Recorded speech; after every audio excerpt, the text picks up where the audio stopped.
E a minha mensagem para 2022 é que sejamos paz no mundo. A paz no mundo começa em mim. Se eu tenho amor, com certeza sou feliz. Se eu faço bem ao meu irmão, tenho a grandeza dentro do meu coração. Chegou a hora da gente construir a paz. Ninguém suporta mais o desamor. Paz pela paz, pelas crianças, paz pela paz, pelas florestas, paz pela paz, pela coragem de mudar. Paz pela paz, pela justiça, paz pela paz, a liberdade, paz pela paz, pela beleza de te amar. A paz no mundo começa em mim. Se eu tenho amor, com certeza sou feliz. Se eu faço bem ao meu irmão, tenho a grandeza dentro do meu coração. Chegou a hora da gente construir a paz. Ninguém suporta mais o desamor. Paz pela paz, pelas crianças, paz pela paz, pelas florestas, paz pela paz, pela coragem de mudar. Paz pela paz, pela justiça, paz pela paz, a liberdade, paz pela paz, pela beleza de te amar. Paz pela paz, pelas crianças, paz pela paz, pelas florestas, paz pela paz, pela beleza de te amar.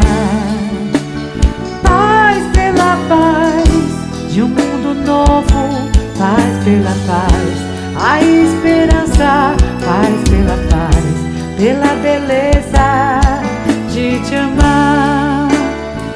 Paz pela paz, pelas crianças, paz pela paz, pelas florestas, paz pela paz, pela coragem de mudar. Paz pela paz, pela justiça, paz pela paz, a liberdade, paz pela paz, pela beleza de te amar. Paz pela paz, pela justiça, a liberdade, paz pela paz.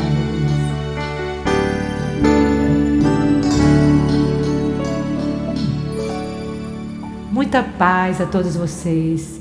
Que o ano 2022 venha carregado de muita esperança, de muita paz, de muita fé.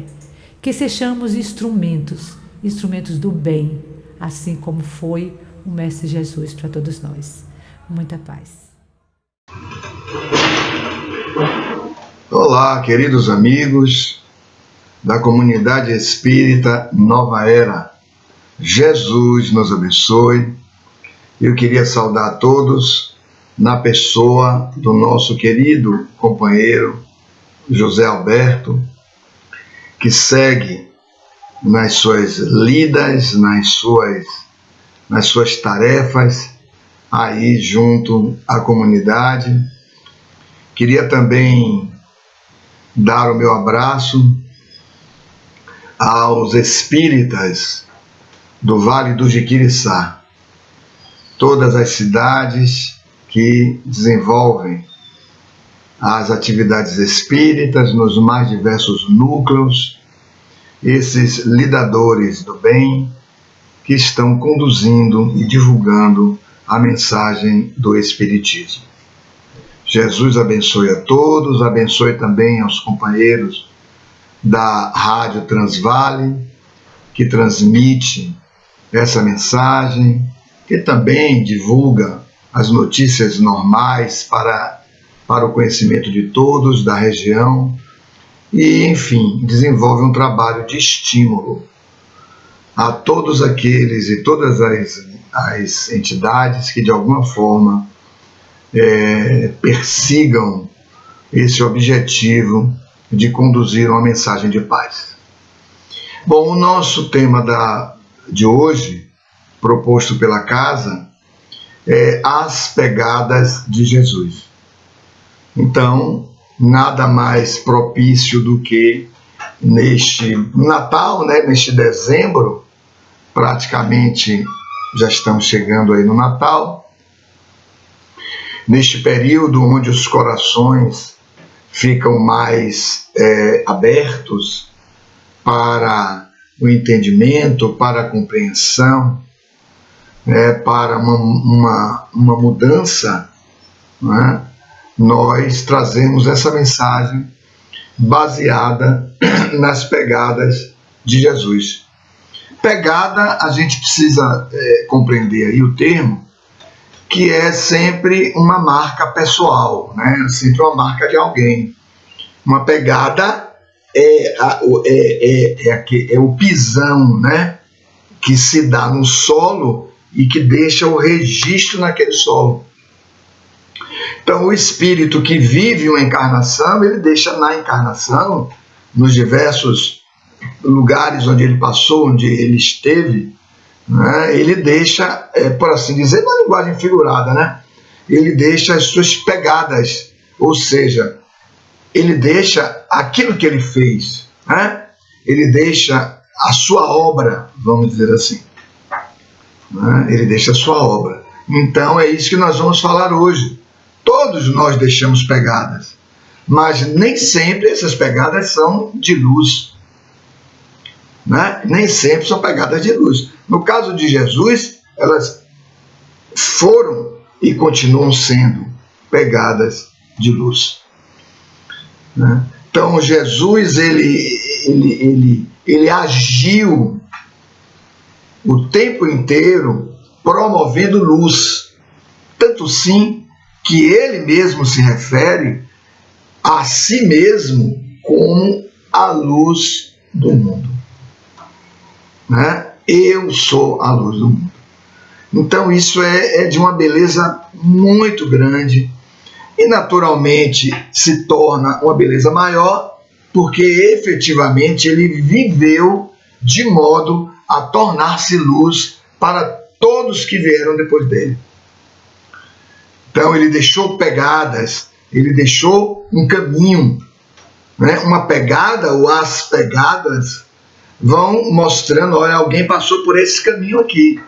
Ora, as pegadas de um Cristo são pegadas que conduzem a Deus, como ele próprio diz. Eu sou a luz do mundo. Ninguém chegará ao Pai senão através de mim. Então, as pegadas de Jesus foram as pegadas de um guia. As pegadas de um guia. Então, pegadas de sombra nada iluminam. Pegadas de luz indicam caminho. Indicam um caminho para a felicidade. Que é o que ele indicou. Porque ele era feliz. Porque ele era feliz. Ninguém que não é feliz pode ensinar como se chegar à felicidade. Não tem como. Porque se o próprio indivíduo soubesse como construir o estado íntimo de felicidade, a felicidade é o estado íntimo. Se o indivíduo soubesse construir ou edificar esse estado íntimo de felicidade, não seria triste, não seria desistente da vida, não seria duro, não seria grave. Então, é nesse sentido que Jesus ele é a luz do mundo e as suas pegadas marcaram este caminho para todos nós. Né? As suas pegadas foram pegadas de profundidade. Há pegadas mais rasas, mais superficiais, quase imperceptíveis. Olha, parece que alguém passou aqui. Né? Há como se assim, até uma dúvida se aquilo é mesmo uma pegada. É uma pegada e tal, parece que marcou um pouco o solo, mas as pegadas dele foram pegadas de profundidade, porque ele trabalhou em nós o amor incondicional. Não é? Ele trabalhou o amor incondicional. Então, trabalhar o amor incondicional, há que se ingressar com profundidade no outro. Não há, ele não viveu a superficialidade da sua expressão, da sua vivência, da sua vida. A sua vida foi uma vida de profundidade, como é natural que fosse a vida de um Cristo. Um Cristo não diz palavras inúteis, não diz palavras sem sentido. Todas as palavras proferidas por um espírito dessa hierarquia espiritual são palavras de profundidade. Não é? Aí o próprio Cristo, pela profundidade do que ele traz o amor, ele defronta um dogmatismo religioso.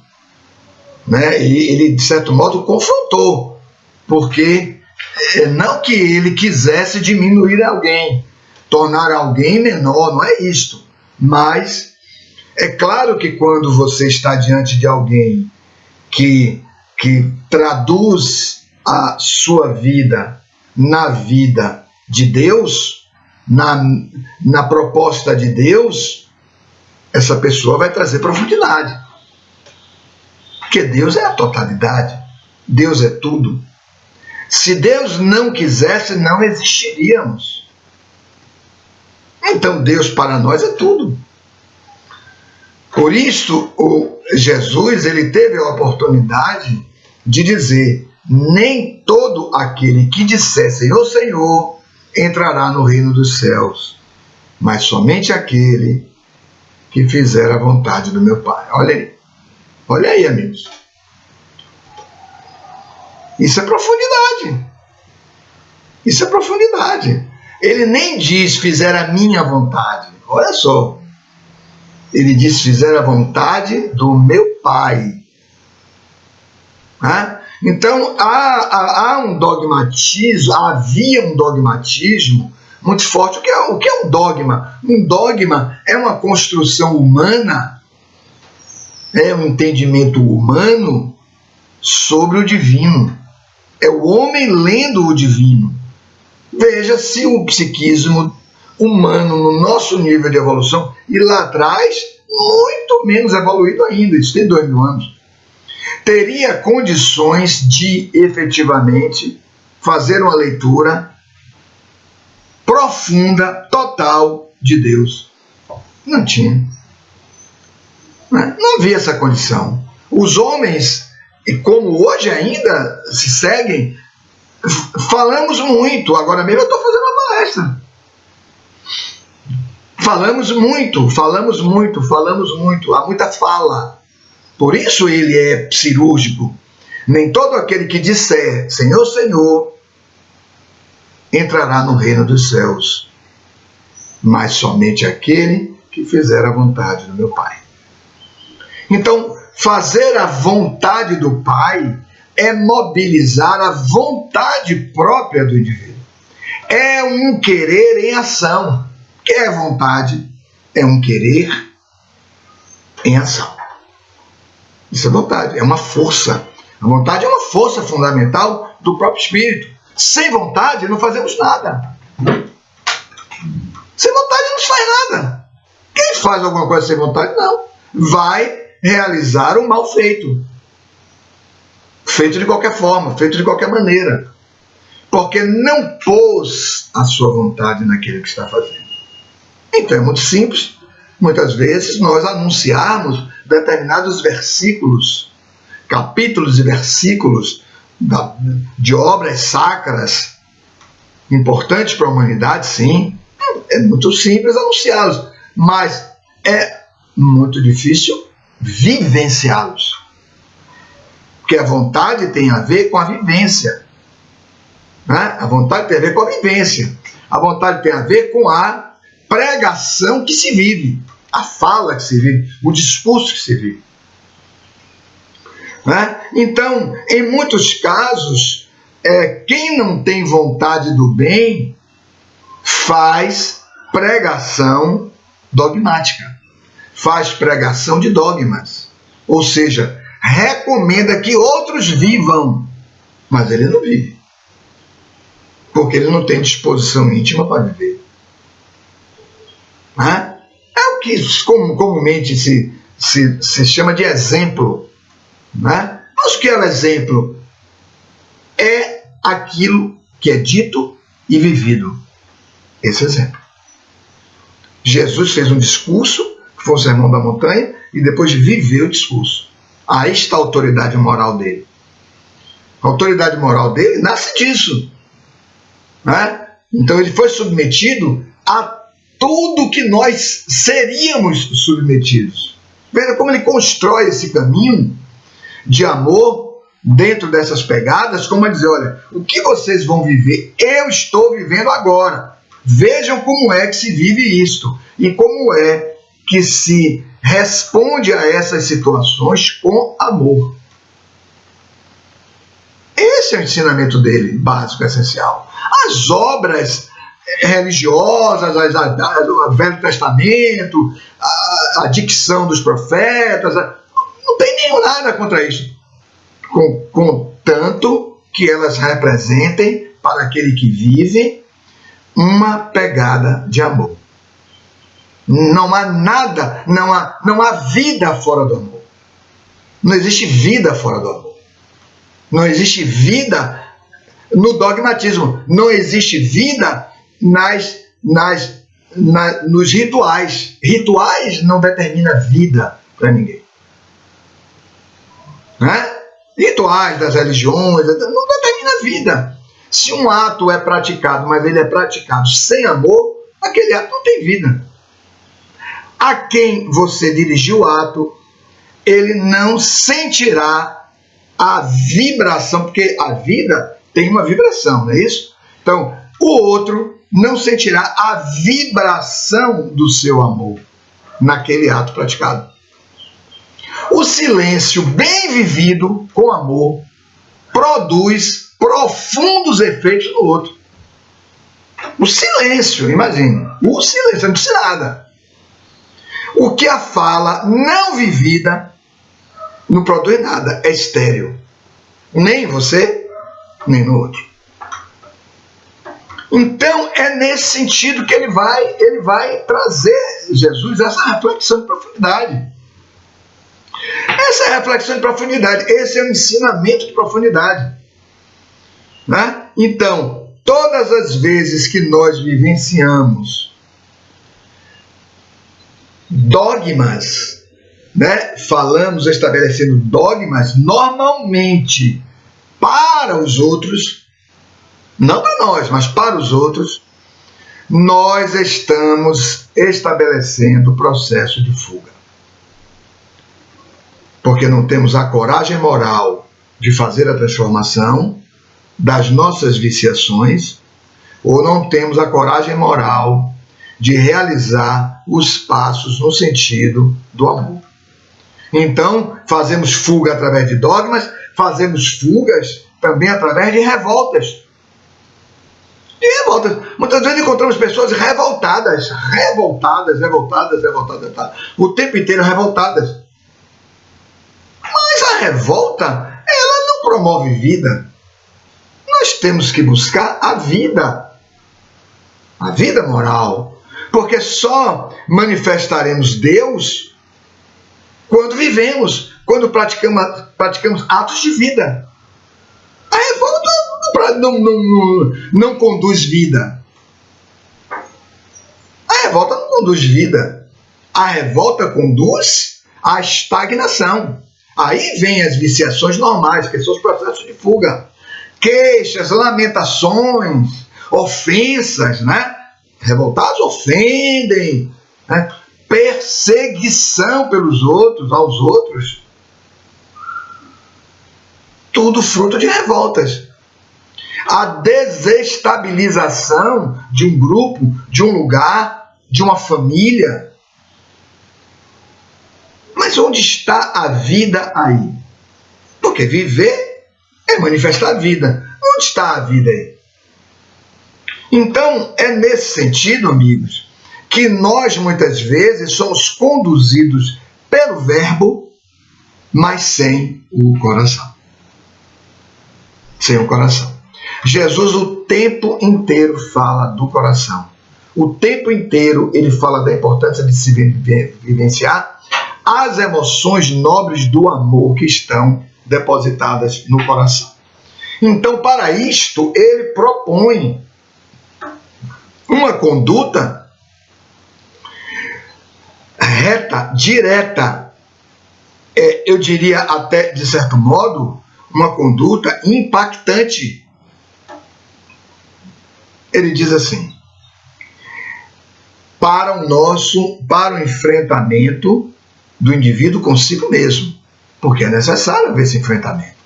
Senão nós vamos vivenciar nas palavras vazias que supostamente nos conduziriam a Deus.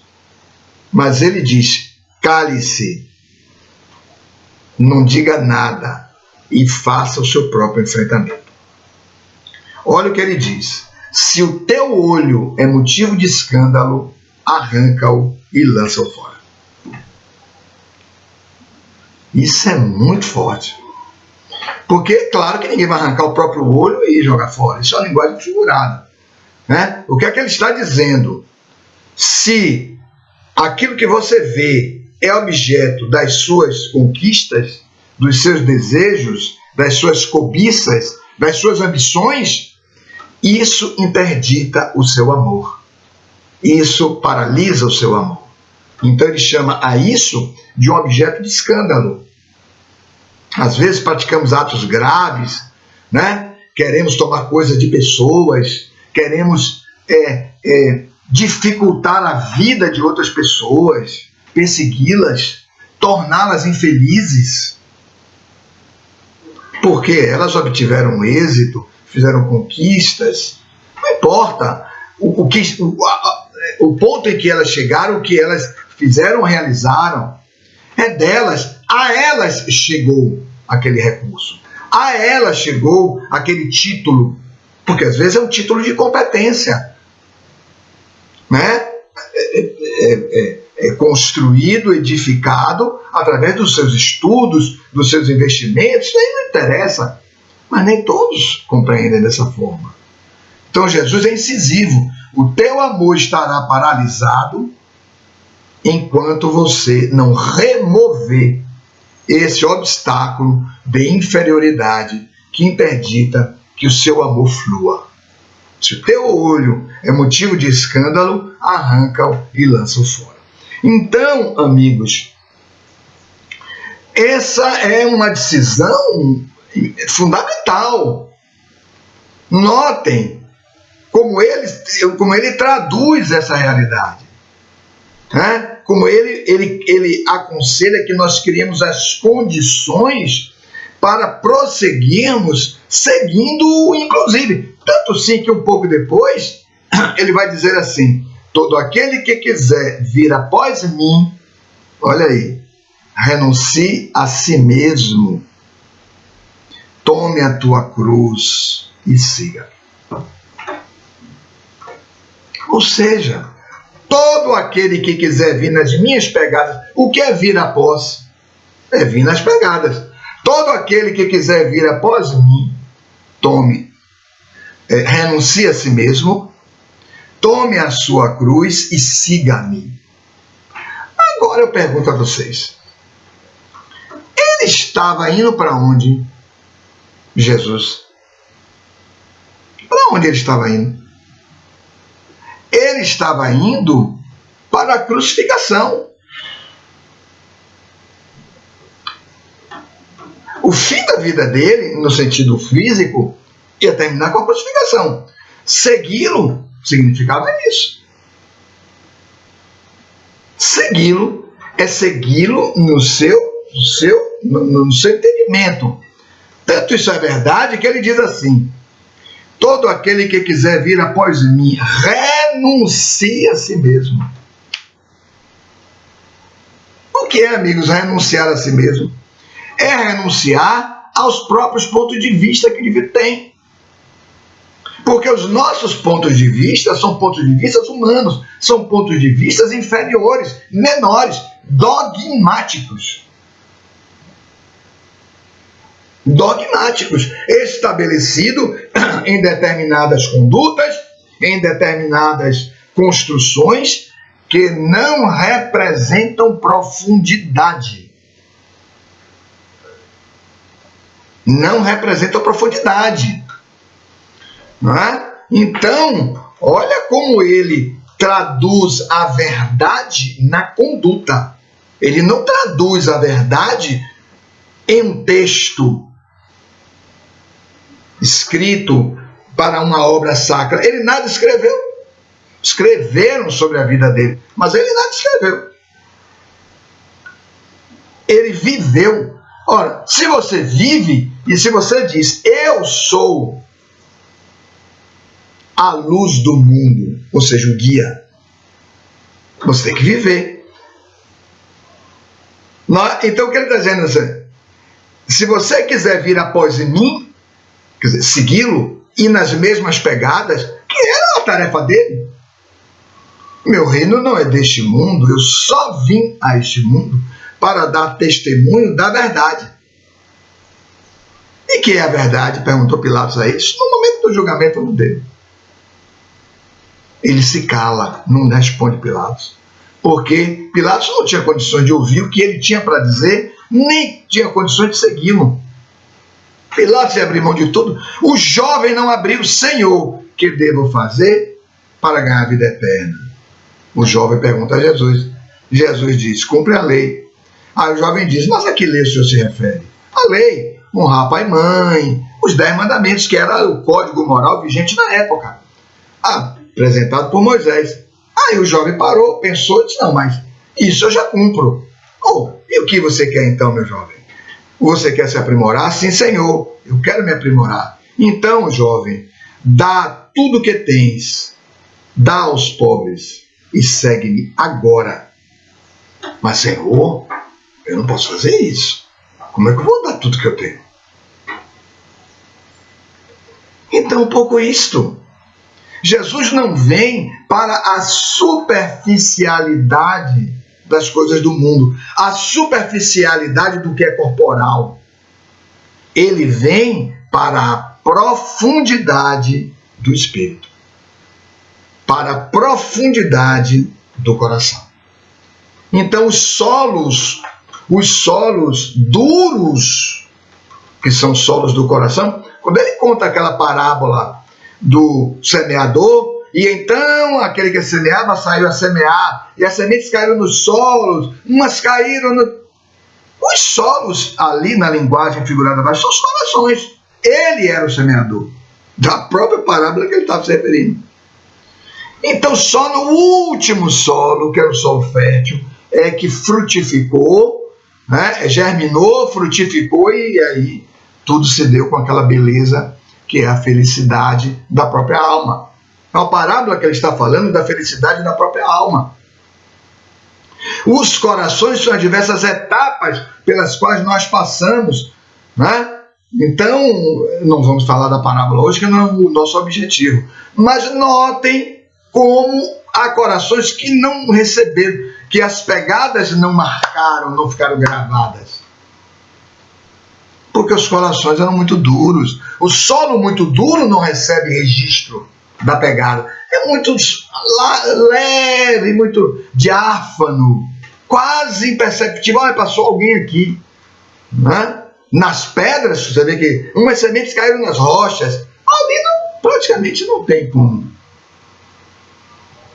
como haver registro de pegada numa rocha. A rocha é um terreno muito duro. São os nossos corações que são duros para registrar o amor que ele trazia. A pegada dele é o amor que ele traz. Então, renunciar a si mesmo é renunciar ao nosso personalismo, às nossas ideias mirabolantes, né? A nossa pequenez moral e espiritual que diz que nós somos especiais, somos melhores. Podemos dizer o que é a verdade. Imagine se nós, no nosso nível de evolução espiritual e moral e emocional, tão pequeno, temos condições de dizer o que é a verdade. Mas não temos essa condição. Mas dizemos. Porém, imediatamente somos desmentidos, porque não vivemos. Entenderam a questão qual é? Ele é o guia da humanidade e as suas pegadas foram marcadas e deixaram luzes no caminho porque ele viveu. Essa é a diferença. Nós fazemos discurso, eu estou fazendo discurso aqui.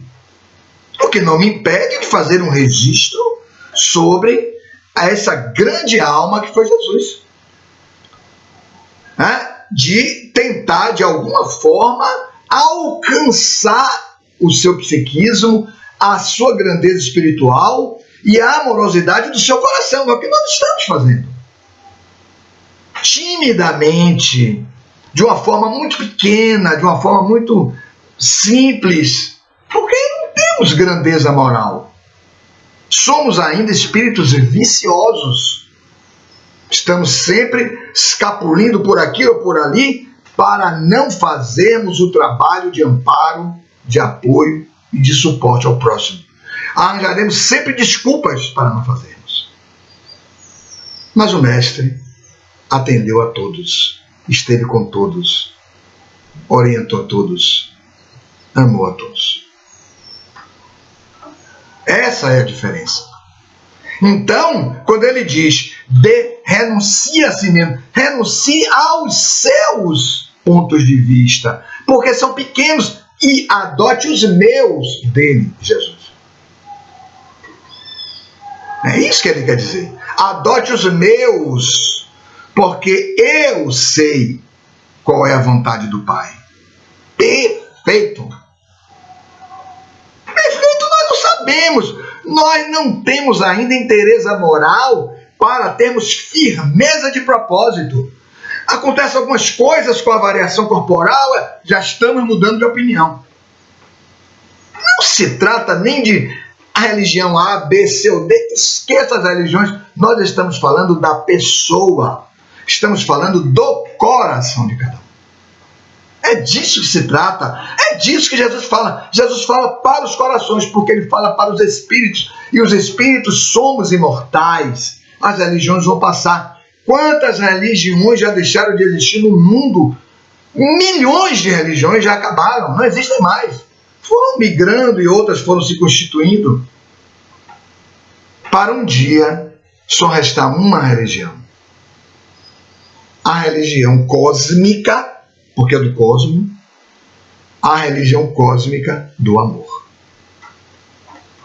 A religião, estou colocando o nome religião pela base do religare, do latim religare, ligar, tornar a ligar, ligar de novo, que essa é a finalidade da religião. A religião não tem em si a finalidade de criar seitas, grupos que se separam das outras pessoas. Isso não é o propósito central, originário, autêntico de uma religião. Se uma religião divide irmãos, somos todos irmãos em Deus. Se divide irmãos, é preciso repensar. Não há nenhuma censura contra nenhuma, é a crença de cada um. Mas, se você observar como Jesus reuniu todos diversos em torno dele, O centurião foi pedir a ele para curar o servo. O doutor da lei foi perguntar a ele do que se tratava o renascimento. Como pode um homem se tornar criança e voltar para o ventre da mãe? Meu Deus do céu. Aí ele diz, mas meu amigo, você que é doutor em Israel, não sabe isso? Como é que eu vou te explicar mais outras coisas? Ele esteve com Pilatos e ensinou Pilatos. Pilatos não teve capacidade intelectual e moral para captar o que ele está dizendo. Esteve com todos. Esteve no Sinédrio, esteve com as pessoas comuns, esteve com as prostitutas, esteve com os doentes, esteve com os comerciantes, foi à festa de um comerciante, esteve com todos. Se ele não dividiu, como alguém se diz cristão e divide? Não tem sentido. Há que se repensar, o indivíduo tem que repensar e analisar essas pegadas a que Jesus se refere. Então ele prossegue, se alguém quiser vir nas minhas pegadas, se alguém quiser vir após de mim, renuncie a si mesmo, tome a sua cruz e siga-me. Dizíamos, ele estava seguindo para a crucificação. Vamos, ele está dizendo, olha, você precisa ser crucificado, não existe isso. Hoje nem se crucifica mais ninguém, né? O que ele está dizendo é, crucifique o seu personalismo. É isso que ele está dizendo, em outras linguagens. Na época ninguém falava em personalismo, hoje é a linguagem atual, né? A personalismo é a sobreexaltação de si mesmo. As suas ideias, os seus pensamentos, as suas teses, os seus sistemas que vão salvar. Há pessoas religiosos e, enfim, outras categorias políticas, né, que dizem que vão salvar a humanidade. Meu Deus do céu. Não salvar a si mesmos. Não salvar a si mesmos porque não amam. Só se salvarão, e nós só nos salvaremos, se amarmos, disse o Mestre. Então este salvacionismo não está em Jesus. Ele não veio salvar ninguém no sentido de isentar as pessoas das consequências do que lhes ia acontecer. Tanto é verdade que ele diz, a cada um segundo as suas obras. O que você fez? Isso você receberá. Você fez isso? Isso você receberá. O Espiritismo apresenta isto como a lei de causa e efeito no exame da racionalidade. É uma outra etapa evolutiva do pensamento de Jesus, do entendimento sobre o pensamento de Jesus. O Espiritismo é uma doutrina do conhecimento, uma doutrina da razão. A fé espírita é uma fé raciocinada, é uma fé baseada na razão, em fatos, em verificações, em constatações. Não é uma fé cega onde o indivíduo, Deus quis isto, a partir de hoje todos vocês vão fazer assim. Não, meu amigo, peraí. Deus quis isso por quê? Qual é a utilidade desse sistema que está sendo criado? Por que todos têm que agir assim? Qual é a utilidade? Eu serei alguém moralmente melhor se fizer isto? Quando você constata, não, mas aqui eu não serei melhor. Ao contrário, eu poderei limitar a minha vida e a minha relação com as outras pessoas. Qual é a vantagem que eu ganho nisso? Eu vou me afastar das pessoas quando a proposta do Cristo é juntar-se. Ele chega a ponto de dizer, ame o seu inimigo, aquele que vos persegue e vos calunia. Imagine, se ele diz isso, como é que eu vou me afastar? Só dos outros, porque os outros acreditam diferentemente de mim, tem crença diferente. Não tem sentido.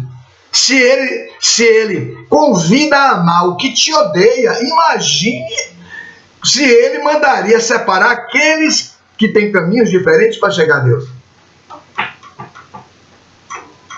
Então, amigos, ele faz uma proposta de tomar a cruz, que são os nossos deveres. Somos crucificados a todos os instantes, Somos crucificados pelos fatos da vida. Somos crucificados pelas dificuldades que recebemos. Ninguém vai mais para a cruz. Isso não existe. Ele vivenciou aquilo para dar o exemplo de como haveriam crucificações outras ao longo do período. Tanto sim que ele diz, na vida tereis tribulações. Crede em Deus, crede em mim. Olha como ele fala. Né? Mas crede em Deus, crede em mim. Eu venci o mundo. Então é neste sentido, amigos, que eu venho trazendo essa breve reflexão para dizer que ele tomou da cruz dele e caminhou até o Calvário, e lá ele colocou pegadas naquele caminho. Essas pegadas ficaram lá, são pegadas de luzes, até hoje falando de Jesus, porque são pegadas de luzes. Nós não queremos tomar as nossas cruzes, que é o filho difícil, que é a esposa difícil, que é o marido difícil, que é o pai difícil, que é a mãe difícil, que é o irmão difícil, que é o tio difícil, que é a tia difícil, que é o vizinho difícil, que é o colega de trabalho difícil. Nós não queremos tomar as cruzes. Nós nos desviamos deles. Não, pessoas problemáticas, nos desviamos. Então é nesse sentido. Onde não houver o ato de amor, não haverá profundidade de viver. Não sou eu quem diz isso. É o Cristo que fala isso. Eu não tenho autoridade moral para dizer isso, mas o Cristo disse isso. Então, não nos enganemos com as falsas resoluções trazidas por aqueles que, Senhor, Senhor... Não. Jesus chega ao ponto de dizer, pedi e obtereis. É uma relação direta com Deus.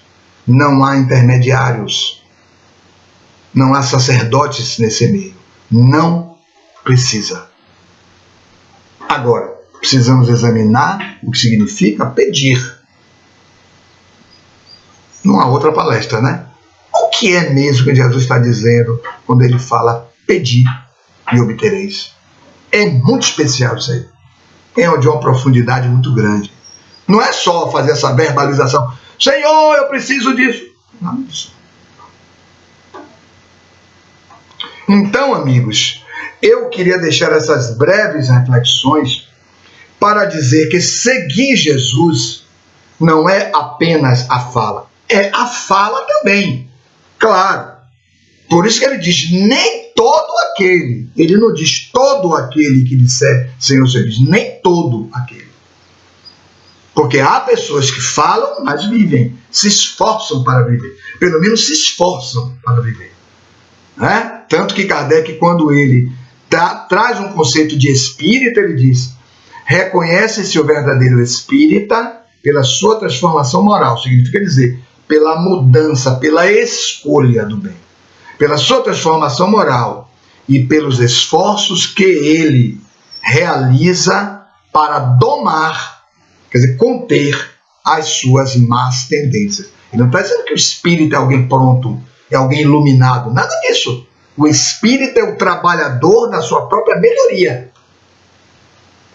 Não há ninguém pronto porque escute uma palavra. Não há ninguém pronto porque conheça todos os versículos do Evangelho. Não há ninguém pronto porque saiba ou conheça todas as apresentações dos fundamentos espíritas. Esquece isso. Pelo simples fato de que no mundo de provas e expiações não há ninguém pronto. É incompatível. Nós estamos ainda, olha só, o que é a prova e expiação? Essa categoria de mundo evolutivo. É a categoria de mundo onde os espíritos que estamos lá, que é o nosso caso, o planeta Terra é um planeta que ainda está magneticamente envolvido nessa energia de provas e expiações, é um mundo onde os espíritos que estão lá estão sob exame. Nós estamos sob exame. Os fatos se sucedem, as encarnações se sucedem, nós estamos sob exame para tomarmos uma decisão. Jesus diz isso a Marta e Maria. Marta, lembram disso? Ele as visitou. Marta, o que te inquietas tanto? Porque tem tantos afazeres, se na verdade só uma coisa interessa. Só uma decisão interessa. A decisão de amar.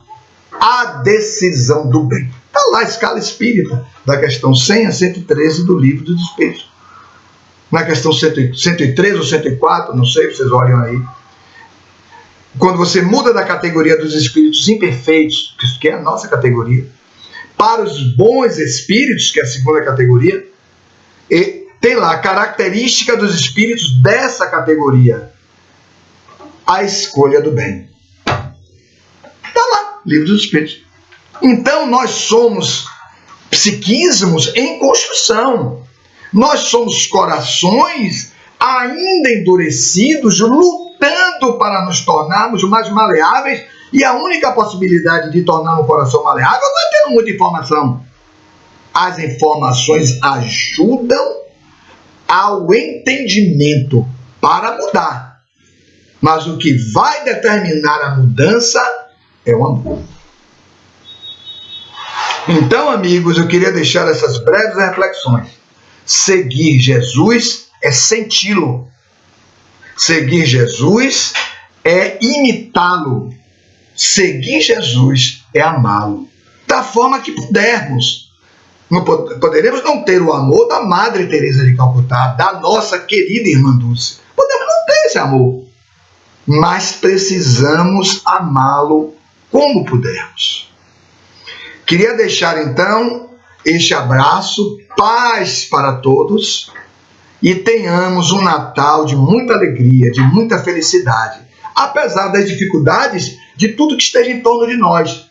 Mas se pudermos no Natal doar um pouco dos nossos sentimentos, do nosso coração, através de uma mensagem de paz, de bom ânimo para aqueles que nós encontrarmos, já teremos feito muito. Jesus nos abençoe a todos. Como alguém que encontrasse a luz, depois de andar e andar, procurando o caminho. Como alguém que enfim já pudesse ouvir respostas que trazem consolo e sentido ao destino. Eu encontrei tuas páginas e sequei minhas lágrimas, percebi que a dor da semente é o parto da vida.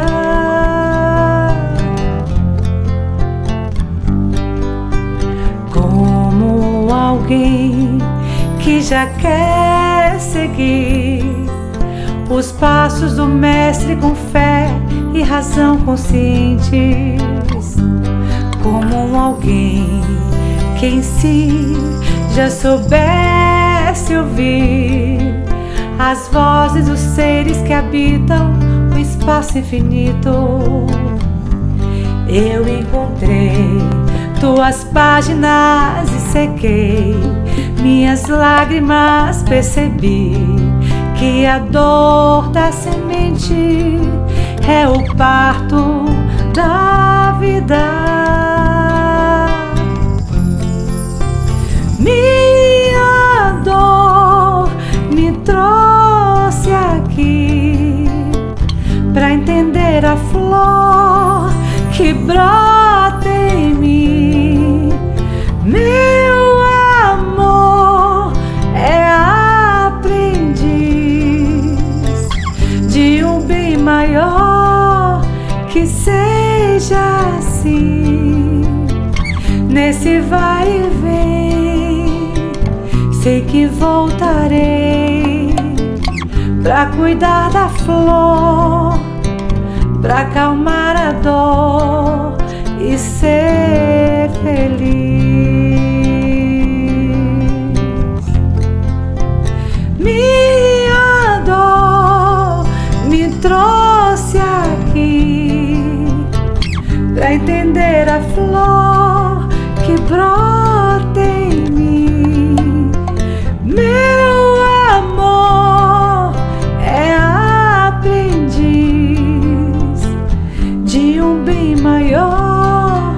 que seja assim, nesse vai e vem.